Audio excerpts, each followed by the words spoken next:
Hi, welcome back to a very special PeDRA staff edition. It has been a while since we've done one of these episodes, but it's very exciting that we have a new staff member.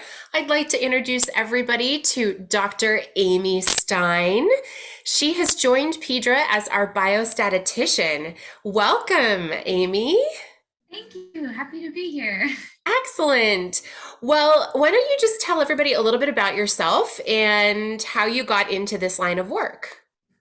Yeah, so I am a statistician. I've been working for about 8 years. I got my PhD in statistical science from Baylor in Texas. If you're wondering how popular that degree is, there were 6 people in my My graduate. goodness. And so since then, I've kind of just figured out that I really enjoy the consulting type stats work where we do a lot of, back and forth between collaborative teams of doctors or pharmacists or whoever I'm working with. And I typically am kind of the statistician person there who helps lead the numbers and what methods we're going to use and that type. That sounds like a very specific kind of line of work to get into, especially talking about like your program only had 6 people. Like, what drew you to the field? Honestly, I kind of fell into it. I was an applied math major in college. I had Okay. much direction. I knew I liked math and I was good at it, but other than that, I didn't really know what I wanted to be. And so I took a lot of stats courses and really enjoyed them, but didn't really know you could even be a statistician. And I think it was May or March of my senior year of college. And I had not many plans after graduation. I was doing a few interviews to see what I wanted to do. And one of my professors from statistics came and said, "We have an opening in our grad program. It's full tuition and stipend. Do you want it?" And it was like, yes, I do. Okay. Yeah. Yes, I do. So Good, I good, ended good. up taking it. I had to quickly take the GRE and kind of get in, but it's ended up, I've loved it and I love working in this field. So it was a very happy happenstance that they happen to have an opening for me. That is so cool. I love that story. So, what does a statistician do exactly? So a lot of our day is spent looking at spreadsheets, but mostly I kind of take your data and a lot of times we'll sit and talk about kind of what conclusions you want to draw, what you want to kind of show with your data.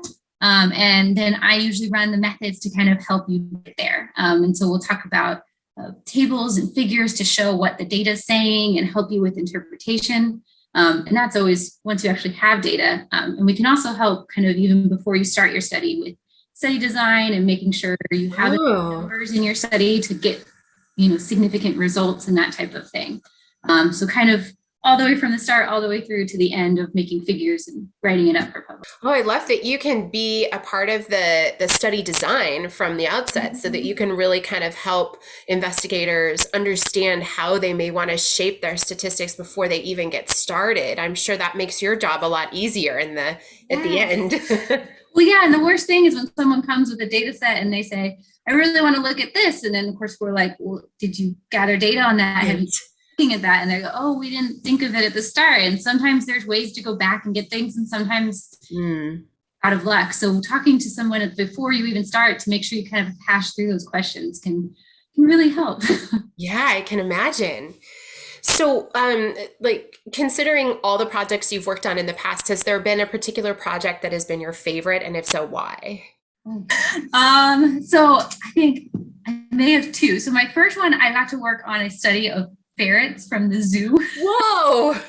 So out of the blue, we were looking at like their fecal matter, and it was all of the kind of Oh, diets that they eaten, and trying to look at if they were healthy or not versus what diets they were on. But it was just so fun because they sent us pictures of the ferrets, so it was so cute. Actually, the other one that I think of is with the start of the pandemic, I got to work on a COVID study that was looking at a group of residents in Chicago had given out monitors, home pulse ox monitors, to basically oh, to people who thought they might have COVID, and then they kind of followed them to see if their home pulse ox went low, were they hospitalized, what were their eventual outcomes, and we got some really pretty graphs, and it was a really cool publication. I think we were cited by the WHO, which was like, ooh, cool. wow. Wow. But yeah, so that one was really just because it was so timely and so interesting and so relevant. It was in the middle of the pandemic during Yeah. lockdown that I was working on it. So Yeah. Also kind of cool to actually be doing something in lockdown, like that's specific to why So we're all in relevant. lockdown. Yes. Yeah, totally. So what are some of like the biggest challenges of your job? I think the language is one of the big challenges just for statistics is, I mean, I always tell people it's kind of a foreign language of Mm. independence, and that may not necessarily mean what you thought of as in your mind of independence. You know, stats always has kind of its own language in the way we use our words. And I think that causes a lot of problems, to be honest, of, you know, people don't necessarily understand that the way we're using these terms doesn't necessarily read with how you're interpreting them. Oh, I interesting. always encourage people to kind of make sure you understand everything and interpret everything correctly, because you're learning a foreign language when you're talking statistics. I think that's a big challenge because a lot of statisticians themselves can't talk about statistics. Yeah, I mean, I can imagine it's hard enough to think about, you know, the times that I tried to learn a foreign language and just being completely incapable of it, really, when it Well, comes and if to you're not numbers. using it as well, like I mean, I Right. learned Spanish in high school and I can't speak much of it at all Yeah. anymore. I don't use it on the normal. So I mean, I'm Right. every day, but people who kind of, you know, they drop in as their studies need it, but they're not immersed in it all. And you kind of forget oh, this doesn't necessarily mean what I think it means, that type of thing. Yeah. So what are some tricks you've developed to kind of navigate that?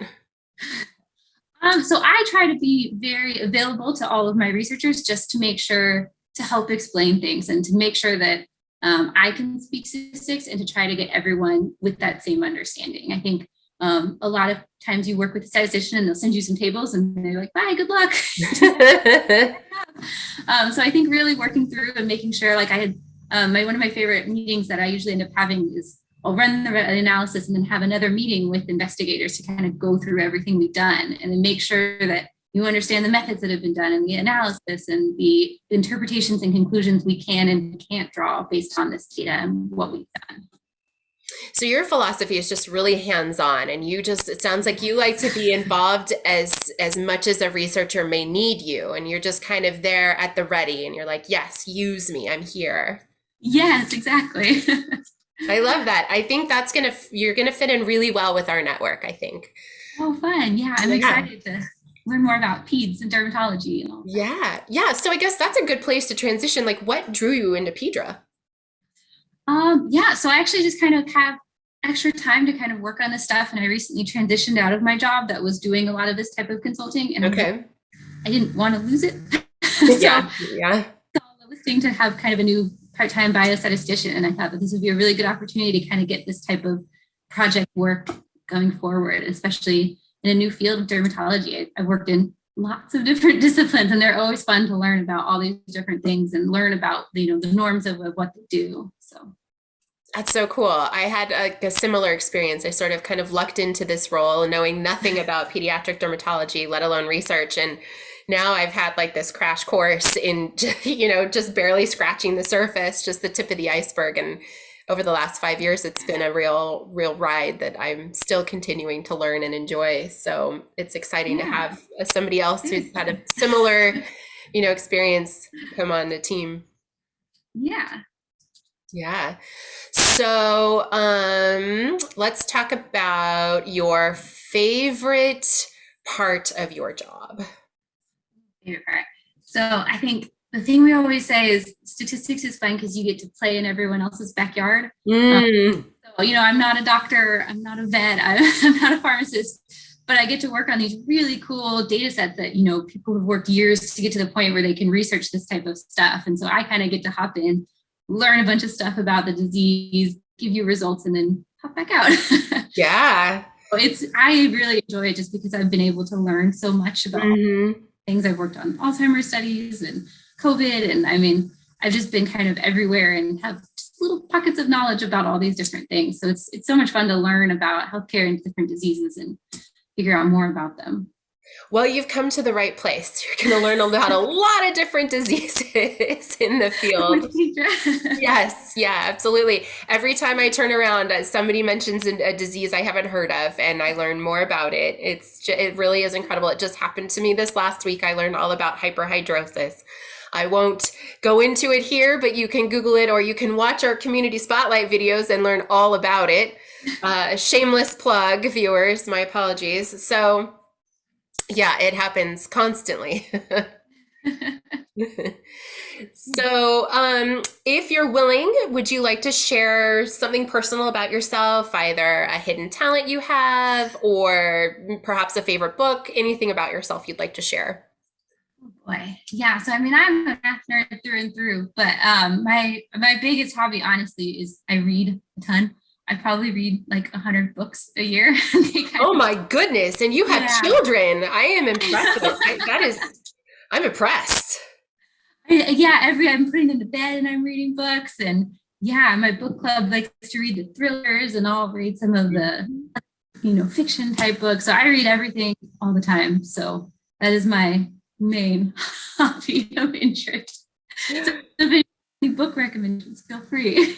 I always Yeah, seriously. I might be coming to you for some book recommendations. I am also an avid reader, but I don't think I read 100 books a year. I'm lucky if I can get 6 books down a year. yeah, it's part of it. You have to like read all the time. It's just on my phone, and every time I have a minute, sit there and read. Oh, I like it. Where the rest of us are checking TikTok videos on our phones, you're like, I'm just gonna dive into a few pages of my book here. Totally check TikTok videos too. This is like, okay, this is a better use of my. Well, Amy, I can't thank you enough for joining me today. It's been absolutely delightful learning about our new statistician. There is a method for getting in touch with Amy. We've got that information on our website, and I'll put the link in the video. So thanks so much, Amy. Yeah, thank you for having me. Thanks so much to Dr. Stein for joining me on this staff edition of Getting to Know You today.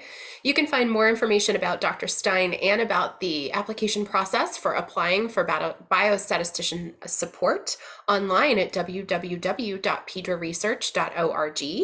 Be sure to like and subscribe to our YouTube channel as well as our podcast channel.